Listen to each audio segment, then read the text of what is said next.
Well, that's it, folks. The Miami Dolphins 2024 season has concluded with a loss in New York against the Jets.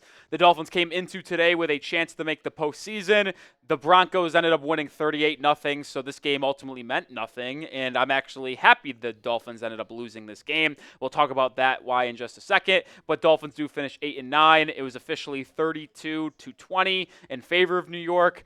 We're not going to talk a ton about the actual ins and outs of this game, just overarching themes, where the Dolphins are going to be picking in the NFL draft, and we'll round out today's show with some Chris Grier rumors as well. But Tyler Huntley, after having a really solid game against the Cleveland Browns in Week 17, played, I thought, really poorly today against the New York Jets, a team that had nothing to play for today. The Dolphins came into this game playing for something, and they kind of no-showed, which is why I have so many negative thoughts on Mike McDaniel, but either way, Huntley did not play well. So after last week's performance, and I was giving him praise all week long, saying I'd bring him back, have him compete for the number 2 backup role behind Tua next season in all likelihood. Well, we might have to be rethinking that strategy a little bit. Maybe look at other free agent quarterbacks to sign to be Tua's backup, as well as maybe potentially looking at the NFL draft to draft someone to be a developmental guy as that backup behind Tua Tagovailoa. He underperformed. Your defense got shredded by Aaron Rodgers. Might be his last game of his career. Goes for 274 and 4 touchdowns.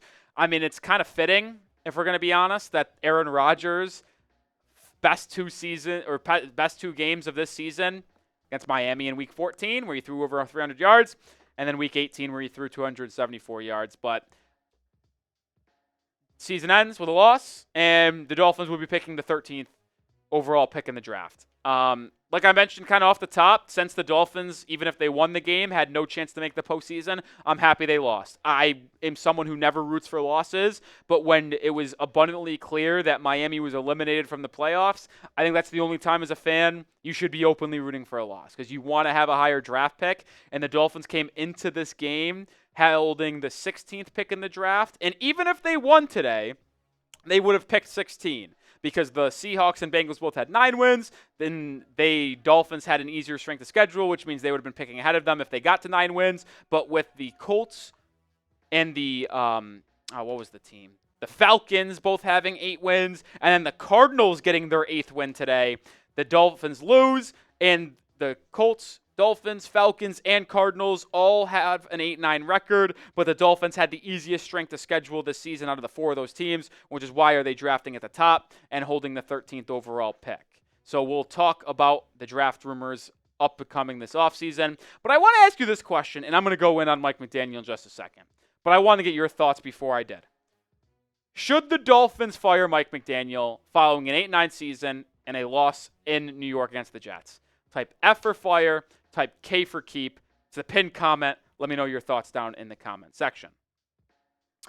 I think they should fire him. I've been on this kind of train for a while. The Dolphins will never win in the postseason with Mike McDaniel. It's been 3 years with Mike, and I get it.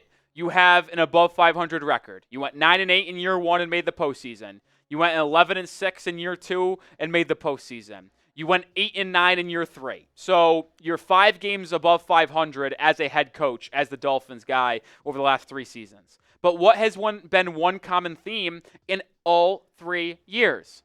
Struggles in the second half of the season. An inability to win in late November, December, and January. Because when the weather gets colder, the lights get brighter, the games mean more, Mike McDaniel consistently gets out-coached. It's unfortunate that this is the case, but it's just too much of a sample size. We've seen 3 years of it. How much more do we need to see? And with other teams like the Patriots moving off of Gerard Mayo after 1 year, and we'll talk about what that means for the Dolphins in the future as that situation gets sorted out as the weeks progress here. But to me, you are going to be insane.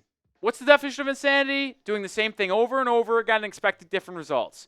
To me, if you continue to have Mike McDaniel be the head coach of this football team, you are going to run it back every year expecting something to change, and it never will. I mean, the Dolphins, this was a must-win game for them. It was. It didn't matter because the Broncos ended up winning. But coming into today, it was a must-win game to have a chance at the postseason. and they no-showed, man. They got dominated by the Jets. If it wasn't for the New York Jets gifting the Dolphins 6 points to begin the half with a bad defense on a run where Devon Achane just ran right up the middle for 60 yards, and then Aaron Rodgers throwing an interception on the first play of the game, this game would have been even more of a blowout than it was, 32-20.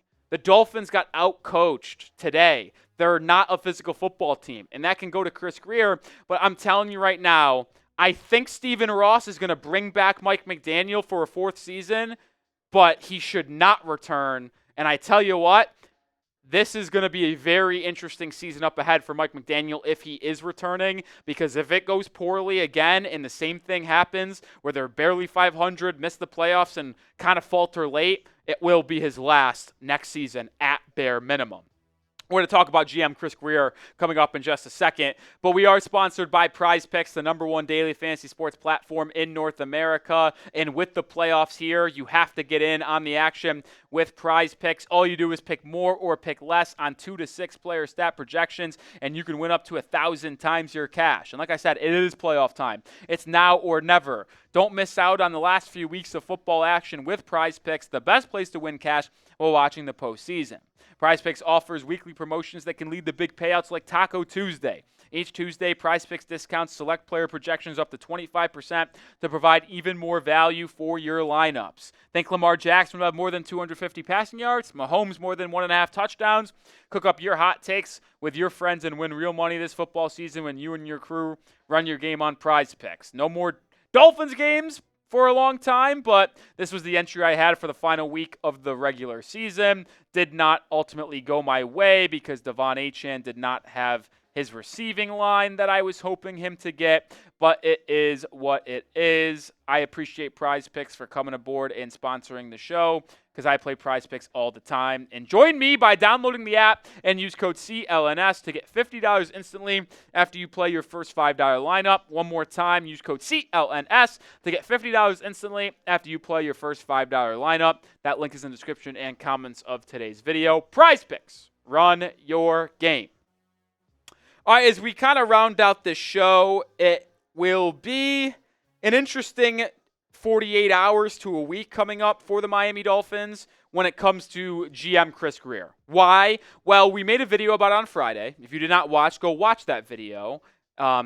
We talked about how Albert Breer, who is a respected insider and reporter inside the NFL, reported that there has been murmurs around the league that a GM change could be happening in Miami.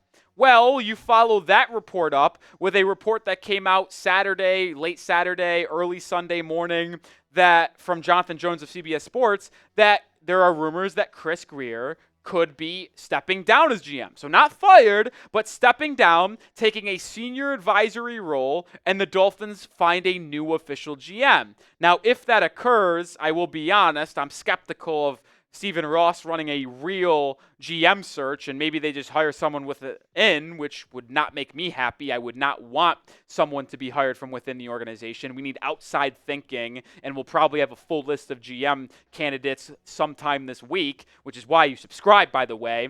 And if anything happens with Chris Grier, we'll let you know, so make sure you subscribe. But there are a lot of rumors out there, potentially Chris Grier stepping down and retiring, which I hope is the case. I do. I don't think Stephen Ross will fire Grier, but it's been 9 seasons, guys. He got hired in 2016. The Dolphins have 0 playoff wins since he has become the GM of the Miami Dolphins. Seriously, ask yourself this. How many sports organizations will keep the same GM if you have not won 1 playoff game in 8 seasons? The answer is none, because it's incompetence to keep on having the same people in charge when it doesn't result into wins in the postseason. Yes, the Dolphins have a winning record since 2016. They do, barely. It's about 2 games above 500, but they have a winning record. And they've had a winning record with Mike McDaniel as the head coach over the last 3 seasons. Brian Flores was close, Adam Gase was close. But when you ultimately are 0-3 as a franchise in the postseason since you've become GM, there is no more leash. You got to go. And the fact that the Dolphins haven't won a playoff game in 20-plus years is even more of an issue that we should probably discuss. The fact of the matter is this. The Dolphins do not have an adequate offensive line to win in tough environments and tough games. Their defense is too old and an aging defense, and there are a lot of holes that Chris Grier has neglected. Interior offensive line, the safety position is a disaster, and I want a complete overhaul this offseason. You need to add more beef on your interior defensive line. You need to finally address the backup quarterback spot behind Tua, and you need to find an off-ball linebacker to complement Jordan Brooks because he has been excellent and had an unbelievable first season as a Dolphin. But the truth is this. You hear all the things that need to happen and all the things that have been neglected by Chris Grier since the last 4 or 5 years. That needs to change. And I hope Chris Grier steps down, or I hope Stephen Ross fires him. One of the two need to happen. But Chris Grier cannot be the decision maker for the Dolphins in this upcoming offseason.